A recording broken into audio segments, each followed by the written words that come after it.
Thank you. Thank you. Am I on, Carl? Should be. On. Chattanooga. There are seminars for people who do seminars, and I've been to a few. They tell us at those seminars that adults learn better and retain more when they are involved in the process. And so I want this to be involved today, you to be involved. And the first thing we'll do is a role play. Because people love role plays. Salespeople love role plays. You've got to love role play. And so we're going to pretend that I'm your coworker, and we're back at the station, and I come into your office, or I peer over your cubicle. I don't know what your stations look like, but I say it's 11:45. Let's say tomorrow, and I say I'm hungry, and you would say this. This is the role play. Me too. Let's go to lunch. Let's all say it in unison. I'm hungry. Me too. Let's go to lunch. Almost some acting in there. And then I would say, well, where do you want to go? And you would say, I don't know. Where do you want to go? And then I would say, what are you hungry for? And you would say, you ever had this conversation? I saw a comic one time when Comedy Central was brand new. He said, people don't go to Denny's, they end up there. They end up there because they have conversations like we just had. And when you get to the place you want to go, there's a line, you can't get a reservation, you get shut out. So, the reason I wrote The Accidental Salesperson is because I got into sales accidentally. I went in to get a news job, political science major. We don't need a newsman, Chris, and it was all men. He said, well, put you on in sales. I said, I'm a political science major. He said, you can read and write then. And you're probably smart enough to do this. So, and I got pretty good at it. So this is another quick involvement, and what I'm trying to do today is just have a little group discussion. I wanted round tables, but we don't have them, but we have brick tables. So when we form a little group, just turn your chair around, talk to them, talk to 2 or 3 people over there, you talk to 2 or 3 people over there. And then in the back row, you just kind of circle around and talk to each other, stand up and talk to each other. And then when I go, if you can hear my voice, clap once. Let's practice this. If you can hear my voice, clap once. That means the exercise is over and you need to be quiet so I can get you out of here at noon. Okay? All right. So here's the first question, and you've got 3 little lines in your page 1 of your handout. What do you mean? And one of these is a percentage. One of them is a dollar figure. One of them is a time. And so the committee approved the proposal by an overwhelming majority. What percentage of the committee approved it? What percentage of the committee approved the proposal?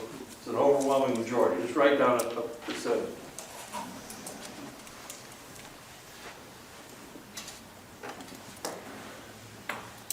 My good friend and neighbor is going out this weekend, and they're going to, the family, they're going to go out and they're going to get an expensive car. How much is that car going to cost? It's an expensive car. How much is it? And don't copy. Well, that's the next part of the game.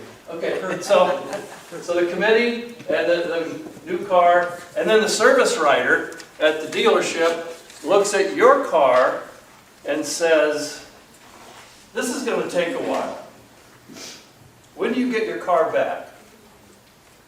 So it could be hours. Anybody else need a handout? Yeah, we need one more here. Here. Oh, yes. Just raise your hand and tell me of a discrepancy that you found with somebody else. Oh, on the number? Yeah. I have expensive Car taste. And what was your car? 490,000.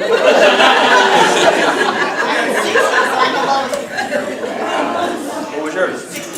So we went from 60 to 40. That's a little extreme. I wish I had asked Sarah what an expensive car in her mind was, because it was more than mine. But So that's a pretty big discrepancy. What did you find a discrepancy in? I said 4 hours for my card, she said 7 days. And I said 2 days. 4 hours, 7 days. Anybody have more than 7 days? What? How many? Huh? 15. 15 days. So if your expectation is 4 hours and it's 15 days, when they survey you with the JD Power, you'll say, give them a minute. Nothing. So 4 hours. Anybody have somewhere between 4 and 15 days? 3 days. 3 days. Okay. 3 days. It's a good time. Wow. And then expensive cooks. So we do expensive car. Overwhelming majority. 8%. 90. 65. So we go from 50 to 90, 51 to 90, 100%. Okay. So you're all over the place. And the next line in the notes is precision language. So this isn't precision language. And precision language is you use exact specific words to communicate. And so each of you know what's really happening, what's really going on. And so if the service writer says this is going to take a while, and you go, what's a while? And she says, well, if we order the part now, we can get it overnight, and when the parts are here, the repair takes about 3 hours. So your car will be ready at noon on Saturday. That's precision language. And now you know what's happening. It's not 4 hours. It's going to take not 15 days either. All right. So I'm really into precision language. So I'm going to cover some of these things. I'll probably cover all if I have the energy. What do you mean consulting? Get to that really quick. Selling. What do you mean? What is selling? You're all selling, but do you know what the 9-word definition is? I'll give it to you. I got a big order. Really? How big? And then all these great relationship, great meeting. Oh, it's a hot prospect. Any day now. They're really interested. And what is the sales call? In fact, chapter 5 of my book, we'll get to this, but it's quit making sales calls. I shouldn't say that, but the other one. They know of it. What do you mean persuasive and what do you mean closing? Because closing is one of those crazy words too. So we'll get to that. So what do you mean consultant is the first one. And consultant means giving expert advice. That's what has come to me, is that you know something that the client doesn't know, and you can give them advice. Blank on the name of the book. So you have an insight that they don't have, you have a factoid that they don't have, or some research that they don't have, and we can shut this down if you want to. Good idea. Every broadcast convention has a bad sound system. It's not the broadcaster, it's the hotel. Can you hear me okay? Yeah. Okay. So what do you mean consult, giving expert advice? And this is, Gary, you're at the Leadership Institute. I don't think you were at this one, but there's Ken Greenwood, the late great Ken Greenwood. There's late Norm Goldsmith, and there's a young me right there. And we were doing this Leadership Institute, and people were paying $3,200 a seat for 4.5 days of training. It was a management conference for the broadcast industry. That's in the 90s at the Four Seasons in Las Colinas, Texas. We go to these nice resorts and bring these people in, fly them in. And now they wanted, 45 minutes instead of 4.5 days. But Still $3,200. and there's Lake Ken Greenwood. I've been in that basement with him. And Ken used to say, Chris, to be a consultant, you need gray hair and hemorrhoids. He said the gray hair makes you look distinguished, and the hemorrhoids make you look concerned. And it doesn't hurt if you can puff on a pipe while you're talking. And he did. So Ken was a character. this is Peter Drucker, and this is not in your notes, this is extra stuff, I just threw this in. But Peter Drucker, considered the father of consulting, business consulting. My greatest strength as a consultant is to be ignorant and ask a few questions. So there's this combination of, you got to be asking questions, but you also have to bring something to the table to share. So you can't just ask questions as a consultant anymore. You need to do both. Just read that.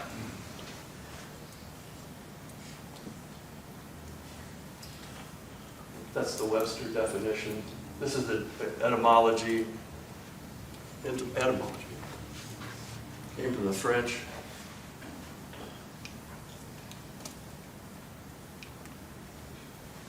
And then that derived from the Latin, which con, which means with, and soltare, which means to think. So you're thinking with another client. That's another way to think of. I'm thinking with them, trying to help them find the outcome they're coming to. Anyway, we'll get to that.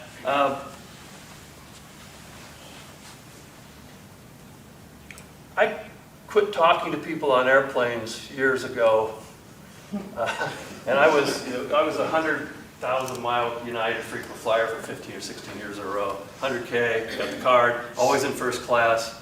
But people would say, "What do you do for a living?" That's the first thing. "What do you do?" I say, "I'm a professional speaker. I don't want to talk about it." Because what do you think, if you say I'm a professional speaker, what's the next words? Tell me something. Well, What do you speak about? what's the next question? What do you speak about? What do you speak about? Sales. "Well, I'm in sales. You mind if I pick your brain?" "Yeah." I get paid for this. And I just did a 6-hour seminar. And I don't want to talk. And I call my wife. "What'd you do today?" "A seminar." "Don't ask what happened." I did the same thing I did the day before. I did 130 seminars a year. 13 a month, 10 months a year, 6 hours. Boy. But I got on this plane one time, flying to San Francisco from O'Hare.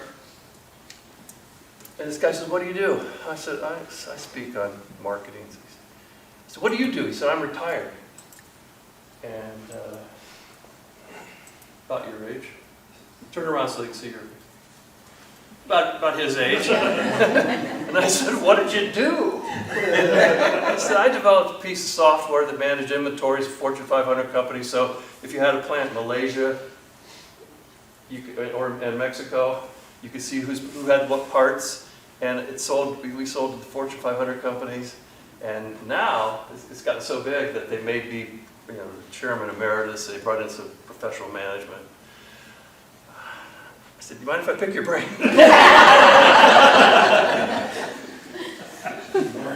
Yeah, he said, "Go ahead." So I said, "How'd you get venture capital money, and how do you sell the Fortune 500 companies?" And about an hour and a half, we were over Kansas. He said, "Chris," and I've forgotten his name. He was using my name, and I've forgotten his name, because I'm such a great sales trainer. He said, I gotta write a speech, so I'm gonna have to quit talking for a while. We're opening I gotta cut a ribbon tomorrow at the new campus in Silicon Valley." And he said, "You don't want to know the secrets of success?" I said, "Yeah." And I wrote this. So you've got a little notebook there, but I had a day timer. Remember day timers? Yeah. I had a day timer. I had thousands of day timers. And I wrote this in my day timer because, there's no internet. It might have been starting. But this is what he told me in first class. It wasn't a Gulfstream, but it was first class in United. He said, "You got to know what you're doing." I said, "Well, that's obvious." He said, "Yeah, but a lot of people don't know what they're doing. They get out of school, they haven't cracked a book since high school. They just don't know what they're doing. Things have changed so much, they don't know what they're doing." He said, "Then you got to know what you're doing." I said, "Yeah, because if you know what you're doing, then you can repeat that, right?" Because if you know what works, you can use that line, this approach, this line of questioning, this kind of proposal, spec spots. And then now I know what I'm doing. I know I can make a pretty good living at radio or whatever you're doing. So finally, you've got to be known for what you know. Other people have to know what you're doing. Other people have to know you know what you're doing. That's right there in the notes, right? Okay.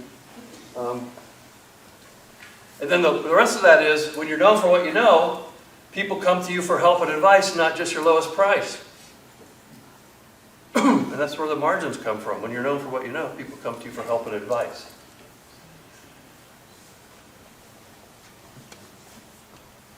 Okay, so what you could do if you're really a marketing consultant, it says this is, you could say to a client tomorrow, you know, I was at a conference over the last couple of days, and there was a speaker, I can't remember the speaker's name, but he said something, he said, 3 secrets of success. He met this guy on a plane, but you got to know what you're doing, you got to know, now obviously you know what you're doing here, the store is beautiful, you got to know you know what you're doing, and then you got to be known for what you know. What do you know about the car leasing business, the jewelry business, the roofing business, that if people knew you knew, and you could share some of that knowledge with them, they would come to you for help and advice, not just your lowest price, because you're the expert. And so you can use this tomorrow instead of just keeping it in your notes. You could actually take it out on the street and talk about it. And then what are you known for? What do you know that if people knew, they'd come to you for help and advice, not just the lowest price? So you can have higher margins too. So that's what consultants do. I've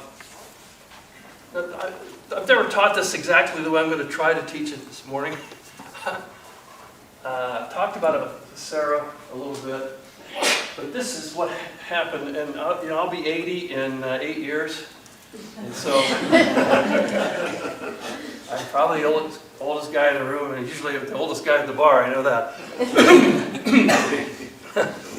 But when I was a young rep, I moved to Madison, Wisconsin in 1973, and the boss, well, this is the evolution. This is Jeff Thal. The first piece of evolution, the first stage is persuade. That's arrow 1, persuade.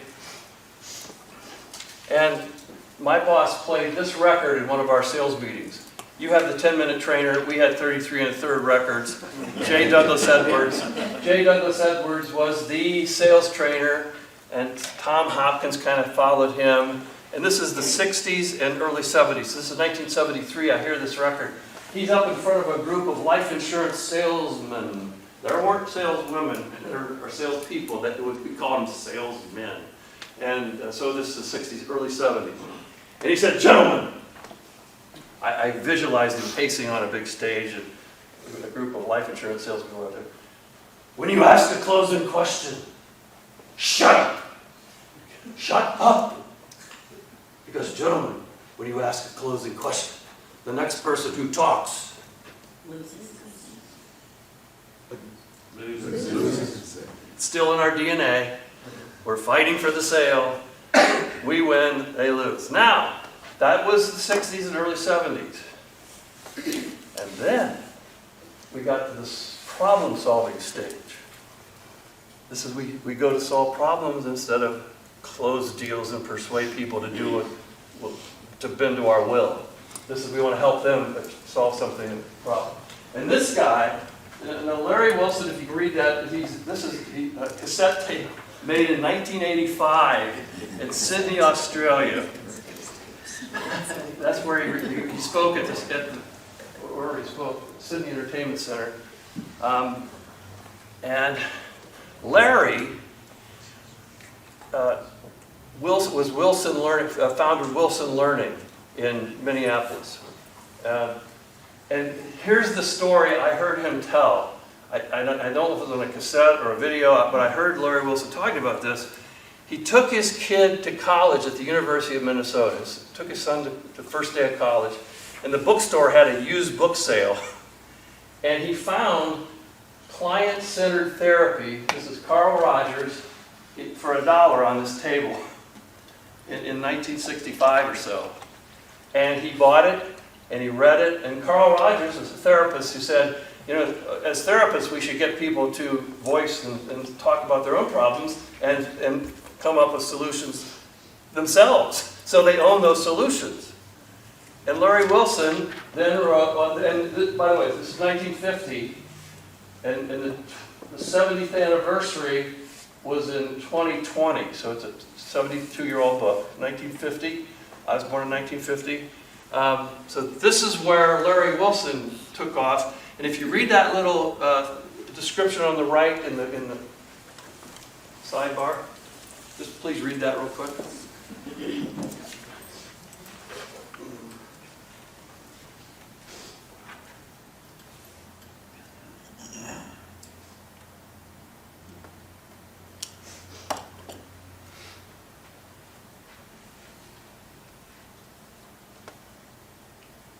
That's the first mention of win-win instead of win-lose.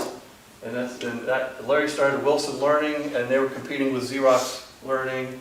And when I started in sales, if your book didn't say close on it somewhere in the front, the publisher wouldn't take it. And now it becomes more of a kinder, gentler sales world. This was Counselor Selling was his first book, and this came out in '72. So from 65 to 72, he was working on this concept. He'd been a life insurance salesman, Larry, and 72 came out. And then, so that's kind of the evolution. In 73, I went to the RAB School for Salesmen, and they started teaching consultation, get the consultant cell. We call it the consultant cell, and now it's the CNA. And it's evolving into the discovery phase of the relationship, but whatever. So that's how that evolved. So now it's become a source of business advantage. So the fact that you talked to them, you asked them these questions, you came up with a solution, found out what outcomes they were looking for, and now you become a source of business advantage to help them beat their competition or get higher margins for their products and services instead of just put everything on sale all the time and commoditize your life. So that's the evolution. So Jeff Thull did the evolution. He's got a pretty good YouTube presence. You can check him out. So I hope that helps. It's where we've come in 50 years. So what do you mean selling? I'm not going to ask you to participate in this. I'll just tell you. Because you know it's, I mean, you sell, and you sell a lot. But I love this definition. This is Phil Jones. He's a British trainer, interesting, dynamic guy. He said, selling is earning the right to make a recommendation. And until you know what they're trying to accomplish, the client's trying to accomplish, if you just say, here's my package, then that's not consultative selling. There's a place for it, it's just not consultative selling. So this is a great, I feel that's a great definition. And then my thing is, what are you really counting? Count the things that count. What are the missing metrics that we really need to keep track of? And I know I was on that call on Monday. Wow. And there was 30 days, 35 asks, and then count the spec spots. So good stuff. But here's the things I would add, or what I talk about. Sales process metrics, you got that a line for that, don't you? Sales process metrics, relationship metrics, and engagement metrics. And this is where we'll get into sales pipeline angioplasty and getting stall deals moving and people ghosting you, but engagement metrics is a big deal. So,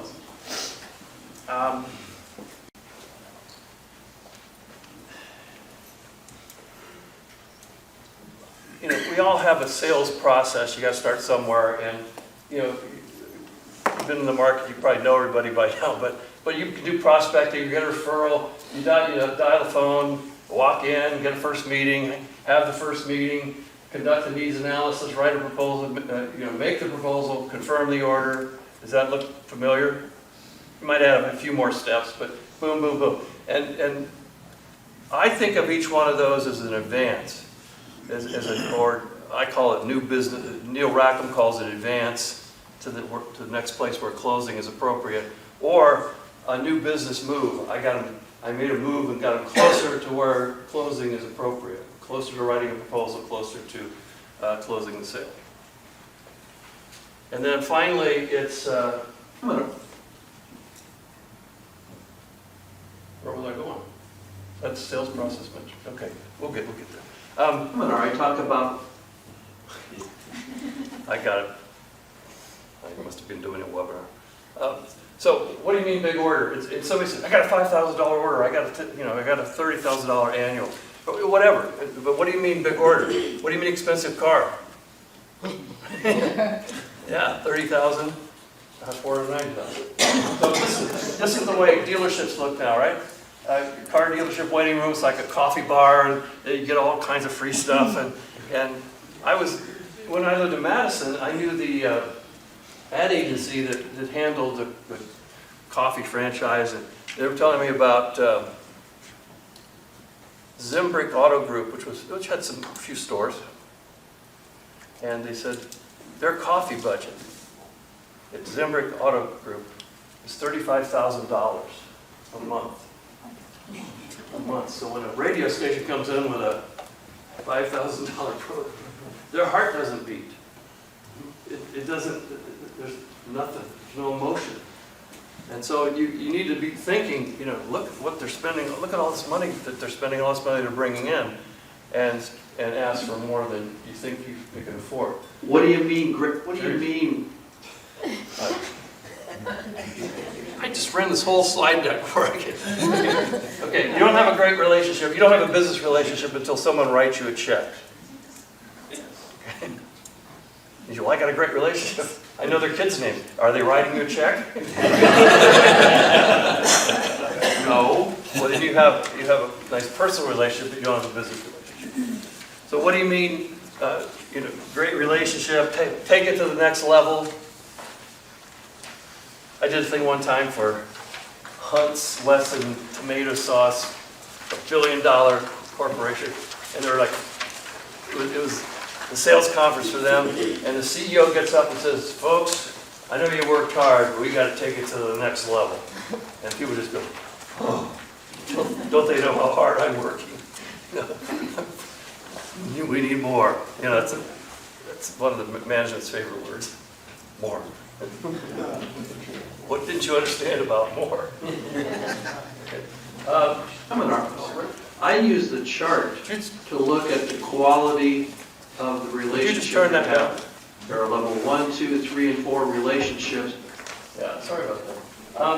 I've got a different deck, so I'll switch out. This is the chart. It's on page 2. And what I'd like you to do is look at the chart and see if you can see yourself at different levels with different people that you're calling on now. I'll be quiet for about 2 minutes. Okay, that'll be there when I'm gone, so you can look at it some more later. But can you see yourself at different levels with different people? Yes. You can say, I really have a level 1 relationship with that agency. All they want is send over the avails. But I have a level 3 relationship, or maybe even if you've been around long enough, you could have a couple of level 4s. But if you're brand new or relatively new, you don't have to ever start at level 1. You can always start at level 2. That's the default mode is level 1. The preference setting would be start at level 2. Have a plan, do a little pre-meeting rep research, and just do everything in column 2. And then occasionally you could have a level 3 moment. Like you could send them an article, you could bring over some borrow research, you could whatever you could do. RAB instant background, is that a thing?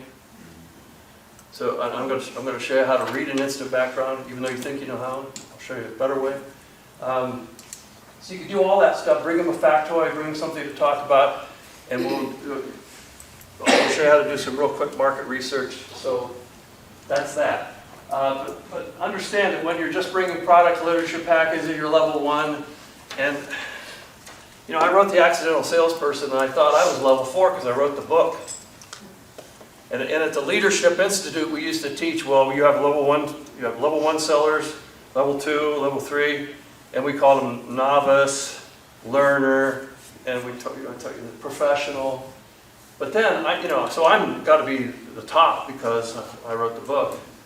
And then this meeting planner called, and my marketing person wasn't there, and the call came to me, and she said, I'm calling because one of the vice presidents read your book and wanted to see if you're available to speak at our sales conference. And I said, tell me what the vice president is looking for in terms of changing behavior and information that I would deliver. She said, look, I'm the meeting planner.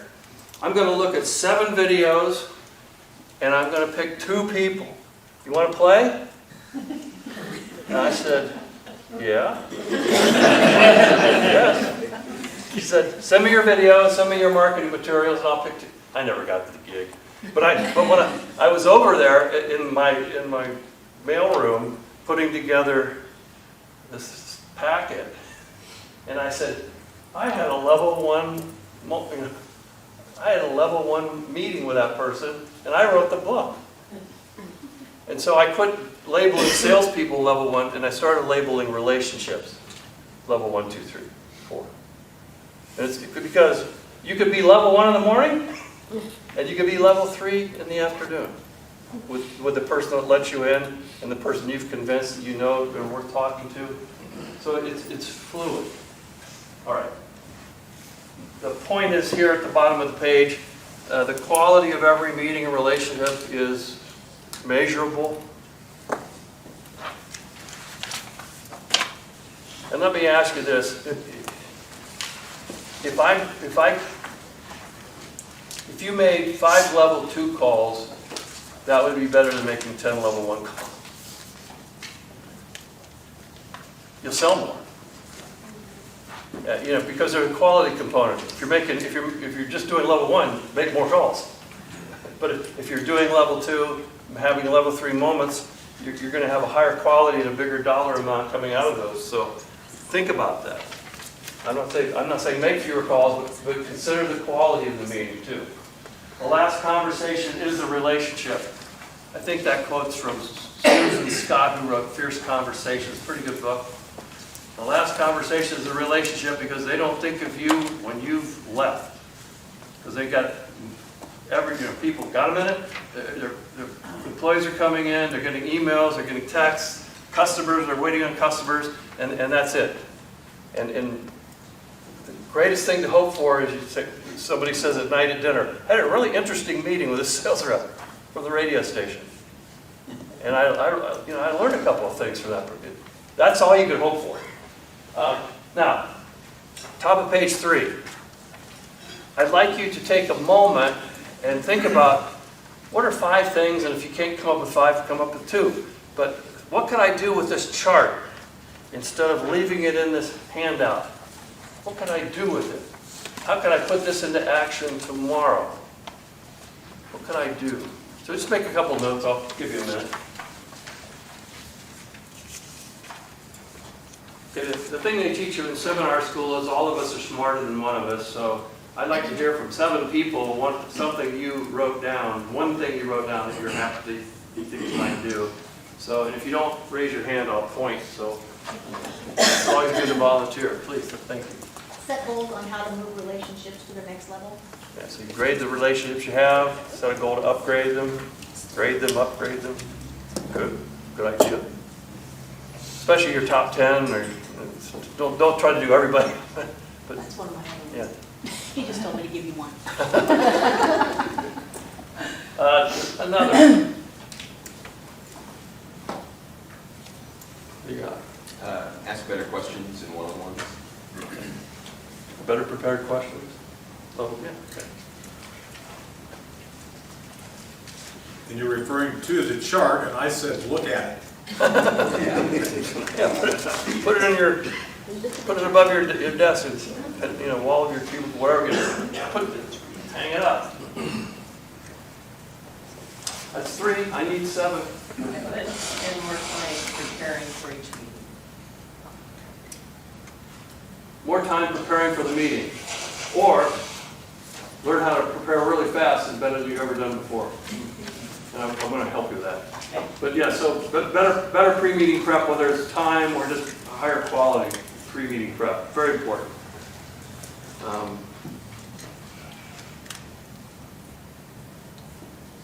Well, they're so obvious, and yet you were all energetic in that. What do you got? Well, you already said one of mine. I said hang up my cubicle. Okay. I have a crazy idea. Shoot it down if you want. But would you show this to a client that you were having trouble moving the needle with and say, where are we at and how can we get past this? Look at him back now. That's the smartest thing I've ever heard. Is that sarcasm? No.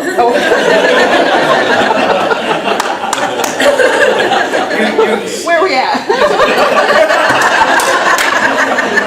You stole my story. I haven't even read your book, honestly. I was doing this thing for United Van Lines one time, and they were.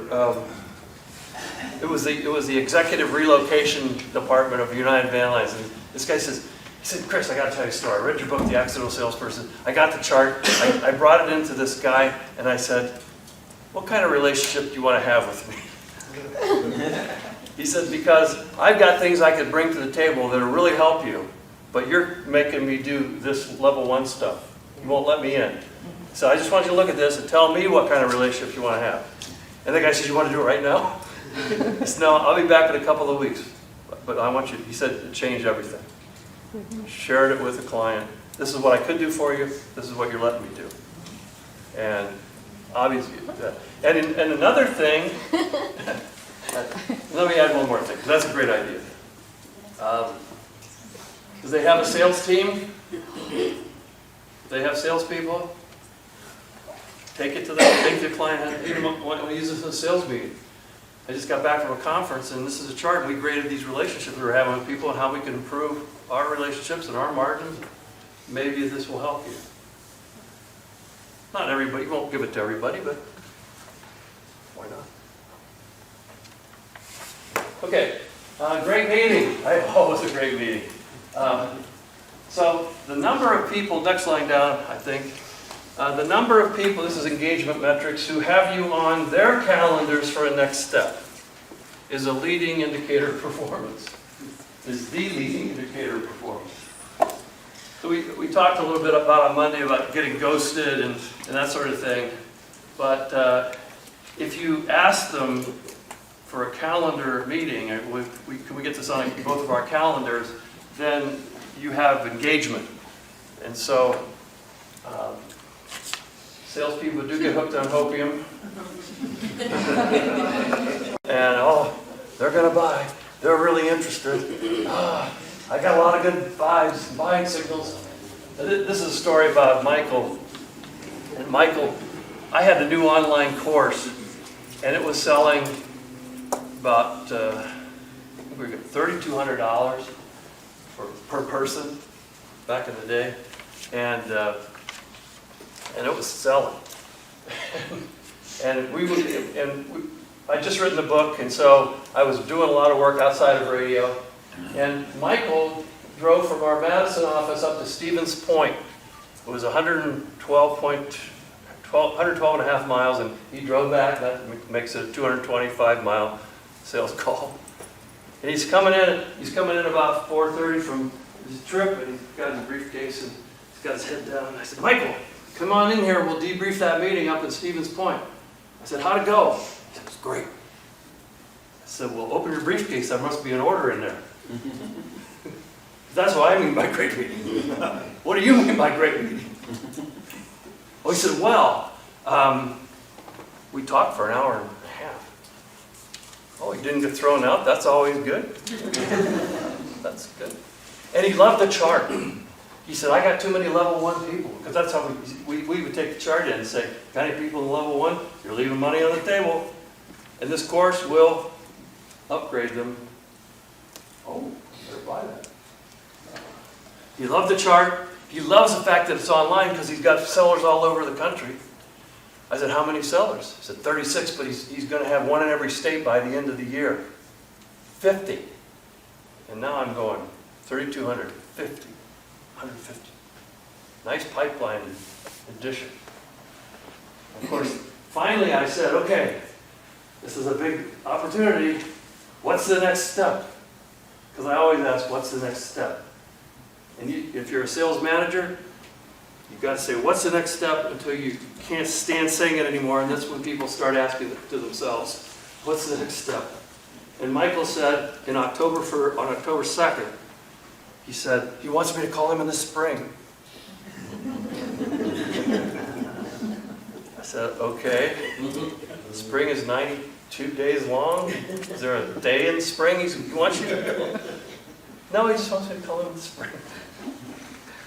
I did a pretty bad job of training that guy, because I trained him. And but anyway, he didn't make it to the spring. It's like, I know this is an all movie reference, but what is it? You can't handle the truth. You can't handle the truth. You can't. And so we don't want to know the truth. We'd rather just have a maybe than a no. And of course, a no is much better than maybe because it frees you up to go find somebody else or to come back with a different approach. Don't worry about no. So the magic question that I've been teaching is, I'm interested. Call me. Have you ever had that? Call me next week. And you call them and they're like, oh no, he's on vacation. Or you can't get through to them, so you're getting ghosted. And are you willing to work with me on a calendar basis? And you don't have to say it, but can we get this on both of our calendars? However it feels right to you to say it. But can we get this on our calendars? I know you'll be slammed next Tuesday. I'll be busy. But how about 11:15? Get on your calendar? Okay, now you've got an engaged client. They're engaged a little bit. Real prospects put you on their calendars for the next step. Information seekers, we used to call them suspects, prospect suspects. These are information seekers will make you track them down. So they'll let you or make you track them down. So they elude you, and then you feel like you're stalking them. You identify with this? Good. I like this question. What would have to happen in the next 45 minutes or whatever the length of the meeting is? What would have to happen in the next, for you to say this was a great meeting, for you to say this was a good meeting? What would you like to get out of this meeting? However you want to say that, that's a good question to ask. What would you like to get out of this meeting? Here's what I'd like to get. Here's my agenda, but what do you want? Okay. What do you mean sales calls? And this is chapter 5. Why you must quit making sales calls. And I know I've said it a few times, sales calls, and we refer to them as sales calls.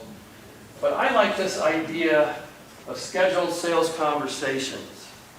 How many scheduled sales conversations do you have, the purpose of which is to advance the sale to the next logical place? And I came to that conclusion after I was consulting this one station that really needed it. And the sales manager said, I got to make 10 calls a day, Chris. They can have 10 calls. I'm demanding 10 calls a day. And we're still not making our projector, our quota. Should I have them make more calls? I said, well, let me look at the call reports. This is when call reports were updated. I read the first 3. The third one said, I went to see Ed at the whatever company. He was out having lunch with another vendor. We'll call again next week. Went to see Ed, having lunch. 3 sentences on a call that didn't occur. Went to see a guy who wasn't there. That was the call. And I said to the sales rep, why'd you write that up on your call report? He said, we got to make 10 calls a day.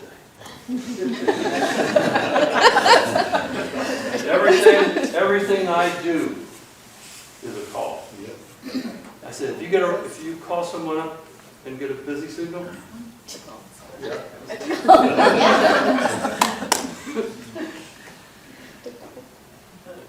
Leave a voicemail, that's a call. And somebody said, yeah, I do a coffee mug call. Here's the call. Bring the station coffee mug. I can be done at noon. 10 calls, boom, out of here.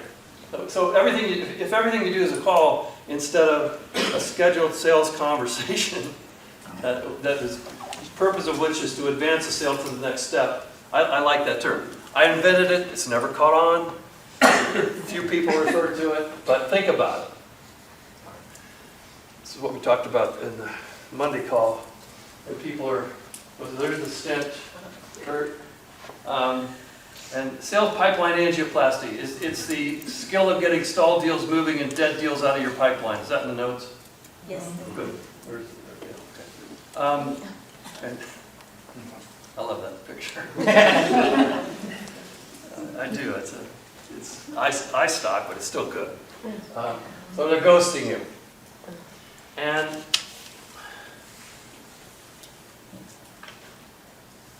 sales pipelines are clogged with dead and dying deals.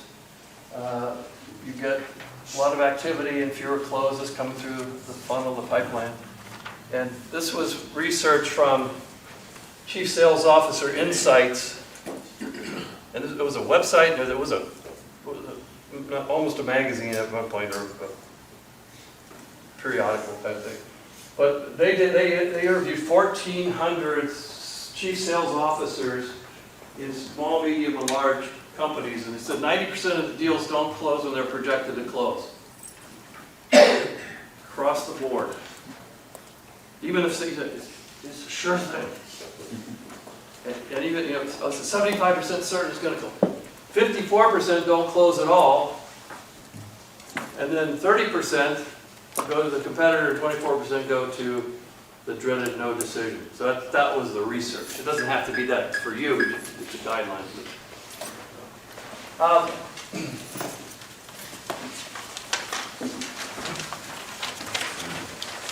Are we on page 4 already? Yes. Okay, good.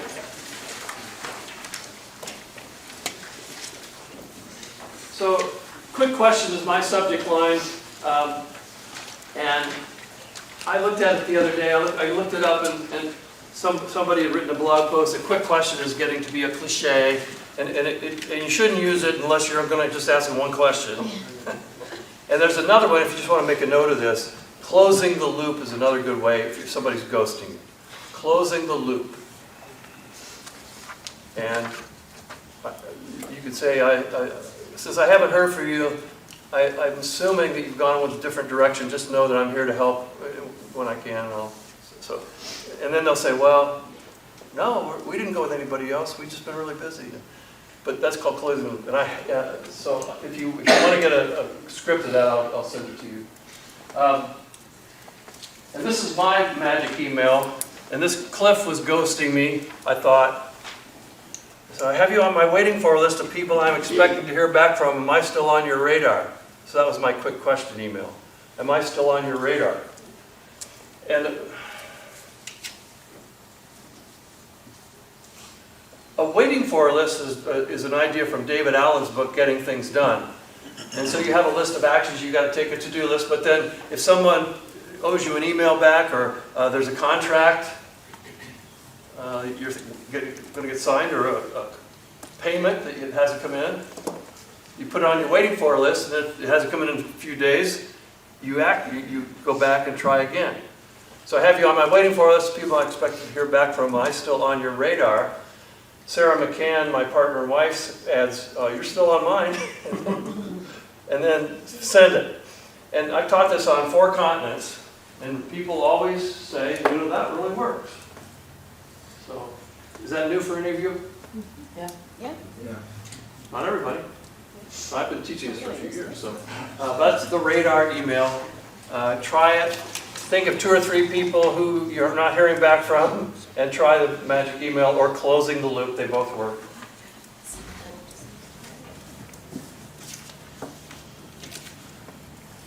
And so if you don't want to get ghosted, don't leave a meeting without the next step planned. Be assertive enough to ask for the next step. And then if you have people ghosting you, use the magic email. But try not to get in a position where you have to use the magic email. All right. This is what buyers want to know. Why are you here? What's going to happen? How long is this going to... No. What are your credentials? What's in it for me? That's purpose, process, payment. What are your credentials, and how long is this going to take?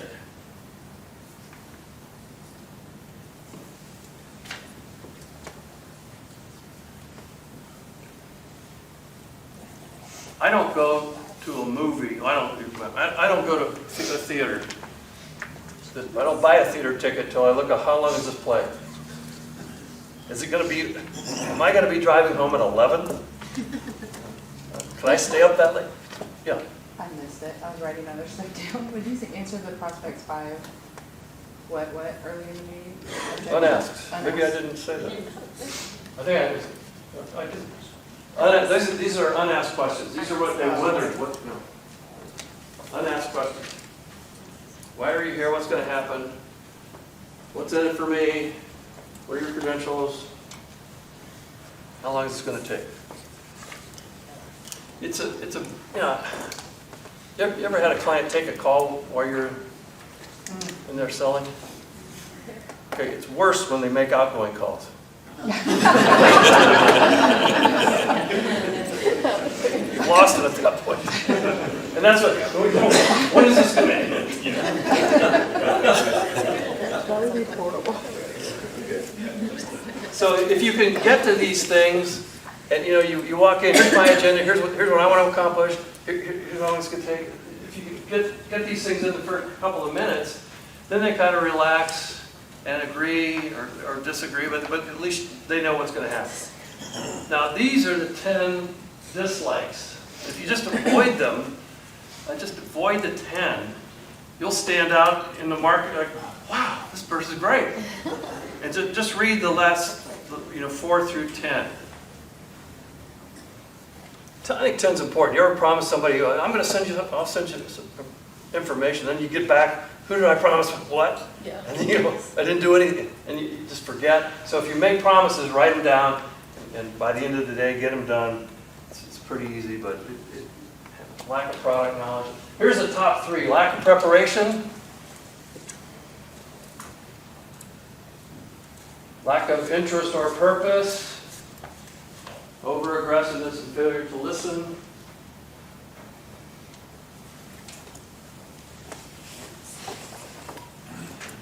I think it was the 90s and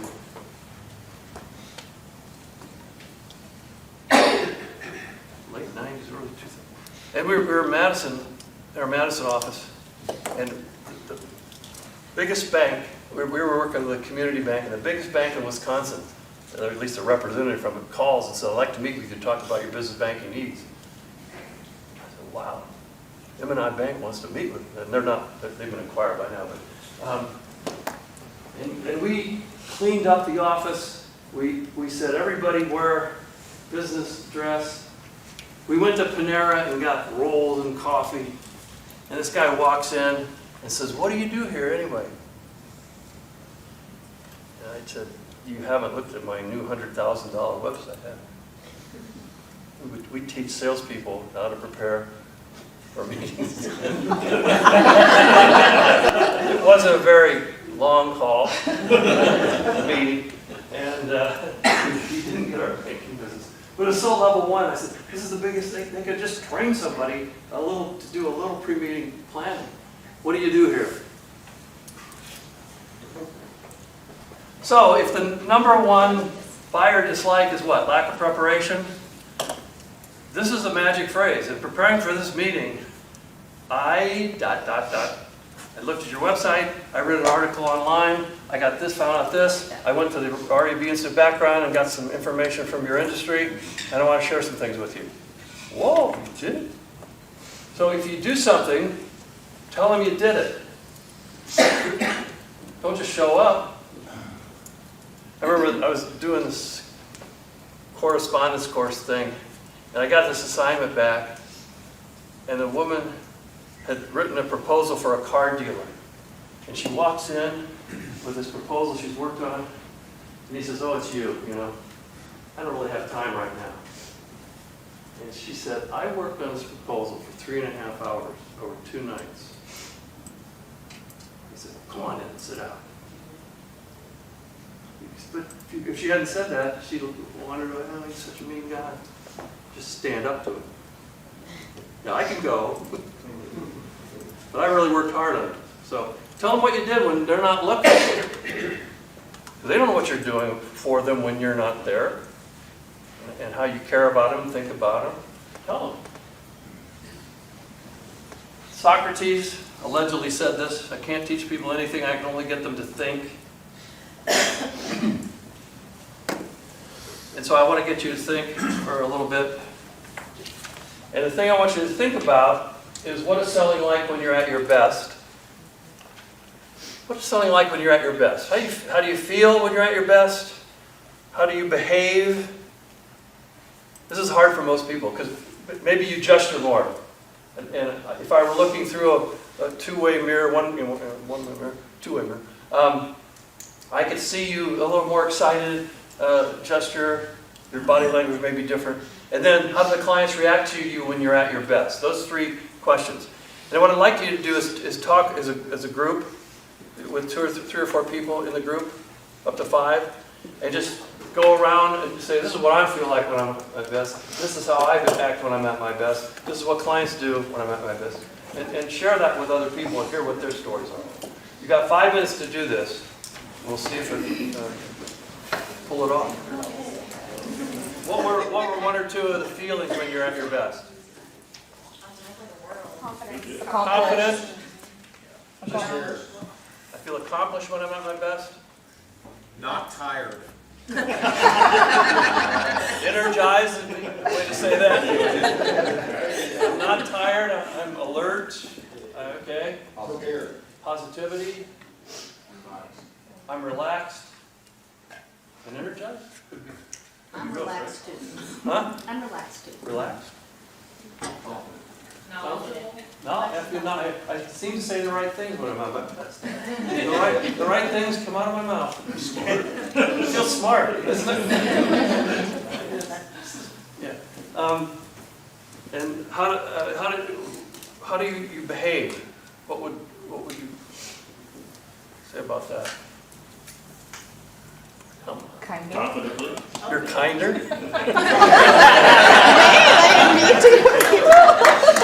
Just everybody. You're not as much of a...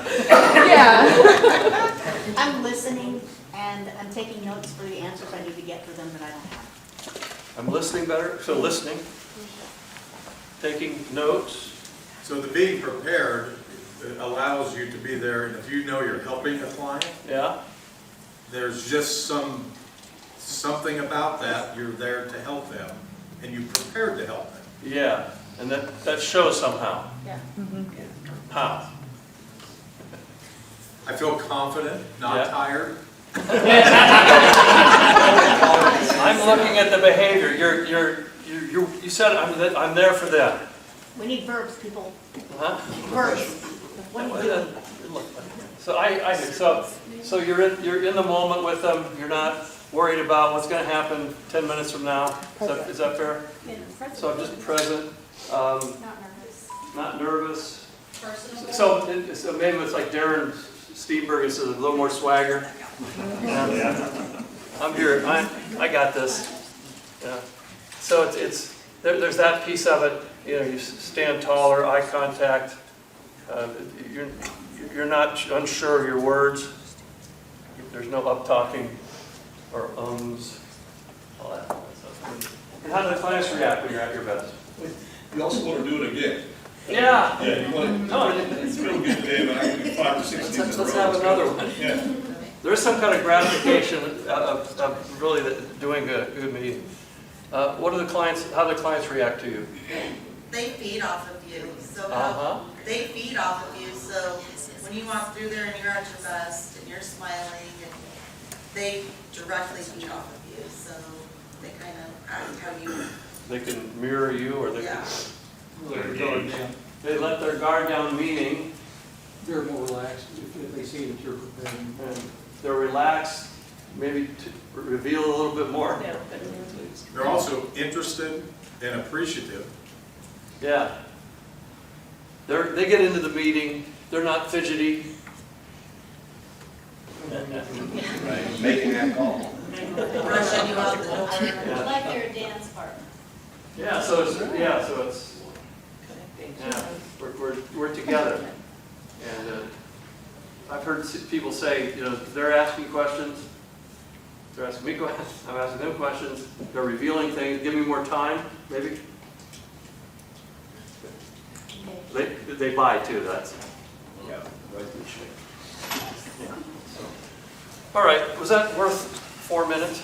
Because see, when you're at your best, you don't really need a sales trainer. Because you know how to do this.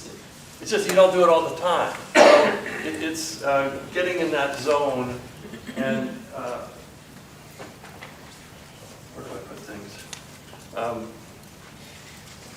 So this is the next part. What do you mean persuasive? I'm trying to tie these two things together. Persuasive. And persuasive, you're giving off these vibes. And the dance or whatever, it's the vibes you give off. I'm glad to be here. I walk in the door, smile, glad to be here. They pick up on that. I'm glad to be here. Do you think I'm glad to be here? Yes. It's my day off. I take Thursdays off. But after this, you don't want to talk to nobody. But I'm glad to be here. And you know, my thing is, I always sing that song about there's nowhere else on earth that I would rather be. And I think I talked about that on Rising Above. It just, that's the, what was that band? No. The Brotherhood of Man. There's nowhere else on earth that I would rather be. So that I always affirm that or say that when I walk into a meeting room like this. Nowhere else. So, glad to be here. I know what I'm talking about. And that's that confidence. I know what I'm talking about.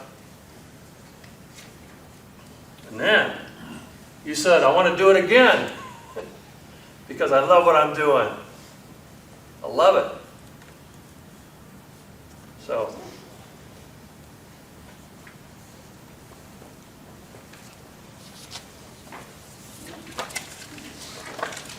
how do you know that I know what I'm doing?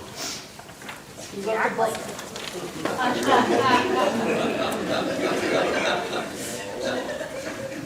Love what I'm doing. Yeah, I do this because it's fun for me, and it really is. I mean, to see people react and be with you is fun for me. So there I am. I made it somehow. My first new car, and I was young. That was probably 26 there. Gremlins came out in 72 or 73 or 4. And I got back from an afternoon of whatever I was doing in the afternoon, so and we had the message nail, which OSHA would not let you have anymore, but we had the nail. And I got my messages off the nail, and the third one said, cancel the Shapey Conway Dodge advertising campaign today. New manager, we'll see you on Thursday. Your meeting's at 1:20. You'll have 20 minutes to repitch the annual. Heard this story? No? Okay. So I call up the dealership, and I say to Jerry, is one of the salespeople there. I said, Jerry, who is this Bob Voss? This is Bob Voss. He said, he's a turnaround guy. He's from Milwaukee, the big market. They fired Steve. Steve was the owner's son. Steve's gone? Bob Voss is here. He's tough. He's mean and he's tough, Chris. And I said, okay, I'm his 120. Now, you probably can tell I'm a little analytical, and I try to get things to make logical sense. And so I'm thinking, this is Tuesday, and I got 2 days before the meeting. I'm the 120, so there's a 1. Because he sent this to everybody. There's probably went to, maybe he had lunch, so there's a 11:40, 11:20, 11, 10. I'm going to be the 13th or 14th rep in there that day to pitch the annual. 20 minutes, everybody's got 20 minutes. I walk in, and as the door opens, the other salesperson who's just been there is walking out like this. And I walk in, and I said, Mr. Voss, he said, sit down and pitch me, you're my 120. And I said, I don't know if you should be on our station or not. What do you mean? I said, well, you're from Milwaukee, you turned around Dodge City, you're a great car guy. We're #1 station in the town. We're having a record month. Right now, we're doing it without each other, so I don't know if you've understood or not. In fact, I can't pitch you an annual contract until I know what you're trying to do. I knew what Steve was trying to do, and he's gone. So if I tell you what I think you should do without knowing what you're trying to do, that wouldn't be right. Does that make sense? He said, makes some sense. And I said, well, this is the way I work. Remember that line, this is the way I work. I work with American TV, I work with John Lancaster Chevrolet, I work with the Kohl's commercial. And they want ideas to help them accomplish their objectives, not my sales goals. So yeah.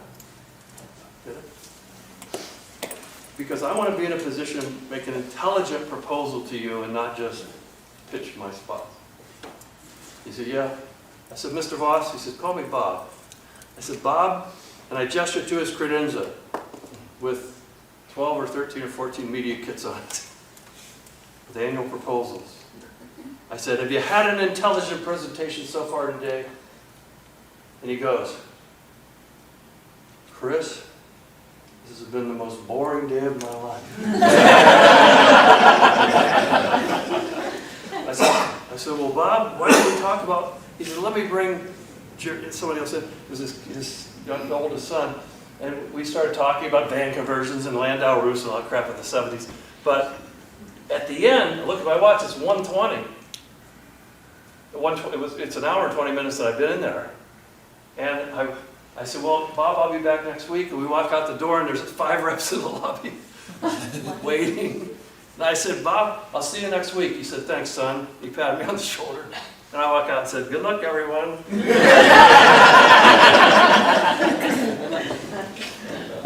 I think I've been reading some newer linguistic programming book about you got to mirror that person. If they say, you got to give it back to them, or they won't respect you. So you just have to toughen up a little bit. And it's like when you're at your best, you don't need the sale. You need the relationship. You need to help them. So, good. You can't graph tension, but if you could, it looks like this. Bored, there's Bob. The relationship tension, he's bored. The task tension, he just wants you to pitch him. He put pressure on you. This is drug-induced, or you're drugged. You're in a coma, and then 0 tension is death. And so the task tension is, are they working with you or are they fighting you? And so what you want to do is bring the relationship tension down, get them to get on task, and somewhere in here, that's when you're at your best, and that's when you make sales. Because they're not defending against your presentation, and they're working with you to accomplish their outcomes. So the task tension, getting something done, and the relationship tension is more relaxed, there's less pressure, they trust you. So that's what I've tried to do with that. Okay. My plan is, because I started 10 minutes early, we'll have a break at 10 till 10, so you know, and we'll do a 20-minute break then, and we'll probably end a little early, but so the final magic phrase, this is the way I work. Under that, clients buy the way you sell before they buy what you sell. It's been the most boring day of my life when everybody's just pitching me. When people are asking me what I want to accomplish, it gets more exciting, so that's that. What do you mean closing? Trouble with the word closing. Look at this. Difficulty. 6/7 of the word closing is losing. So a lot of people say, well, if I don't close, I lose. And to managers, who are you going to close this? Who are you going to close this week? Who are you going to close? Did you close? You said you were going to close it? No. Loser. Maybe they don't say that, but they give you that. I did that too.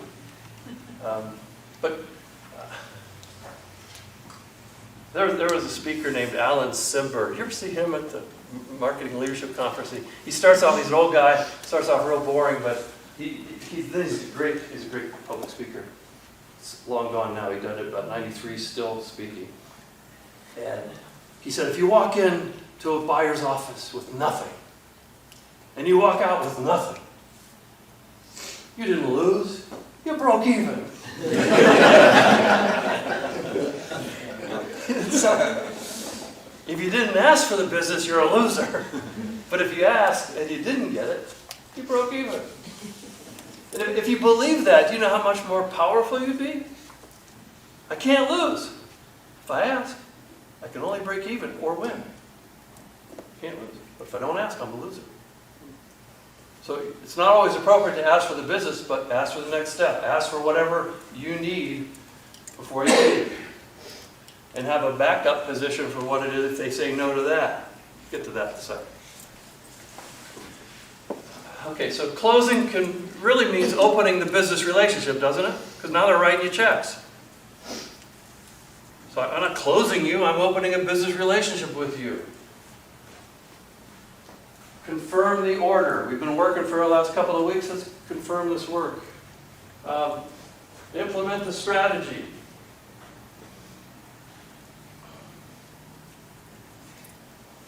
I like to think of opening the relationship instead of closing anything, because I'm going to see a lot more now. Closing anything. So some zero pressure closes that I've been teaching. Where are they? I would like to have you as a client. I'd like to have you as an advertiser, whatever. Is there any reason why we can't get started? I'd love to have you as an advertiser. I'd like to have you as a client. Is there any reason why we can't get started?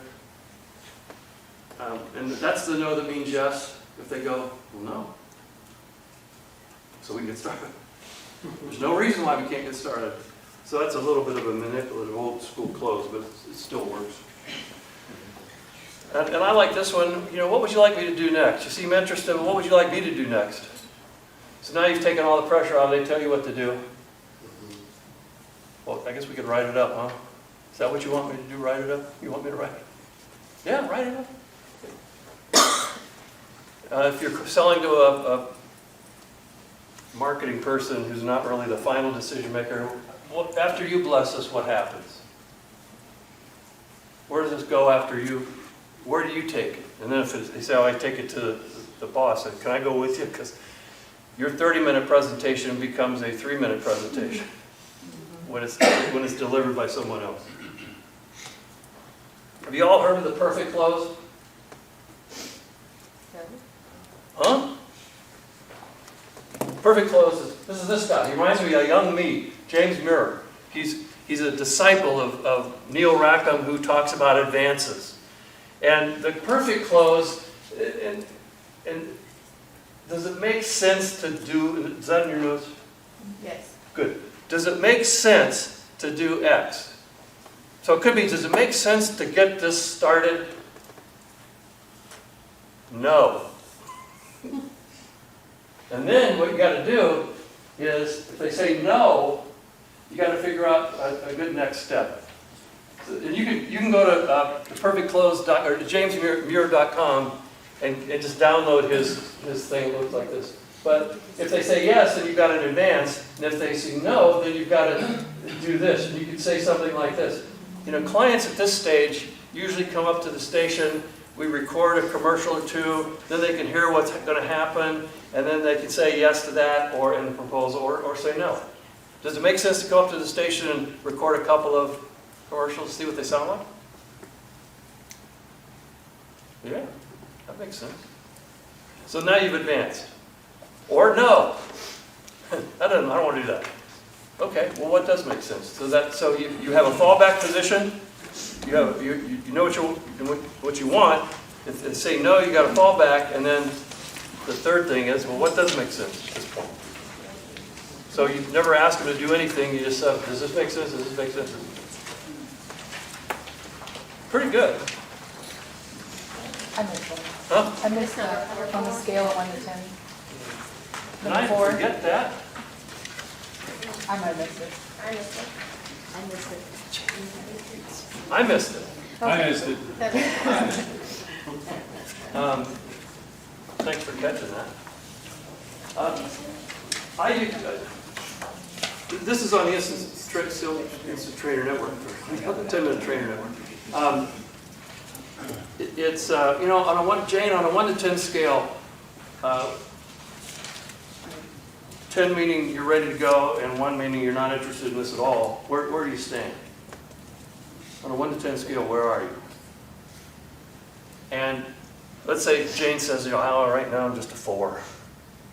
And in the old days, I would say, well, what would have to happen for you to become a 10? What can I do to help move you up this thing? And now, because I looked at this video and read about, it's called, did I write it down? Motivational interviewing. Motivational interviewing. Michael Pantalone is a guy, there's a YouTube video. You're a 4, Jane? Why didn't you pick a lower number? And now Jane will say, well, I do like the commercial.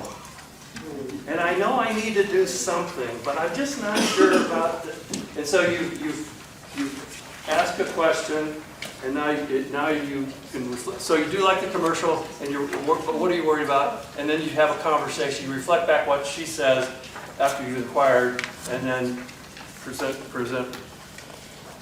what she said back, and then you start asking questions about that and where that's going to go. But at least you know what you're building on, because there is some motivation, some interest. Why didn't you pick a lower number? Why don't you pick a higher number? That's called motivational interview. Okay. Yeah. Last one. Does it make sense to get this started? Okay, what does make sense? What does make sense? Thank you. What does make sense? Okay.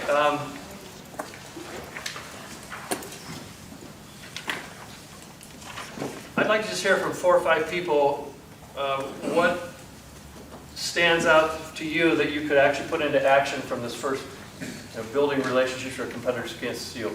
What is usable information for you? And I'll give you a minute to think, but I want to hear from 7 or 8 people.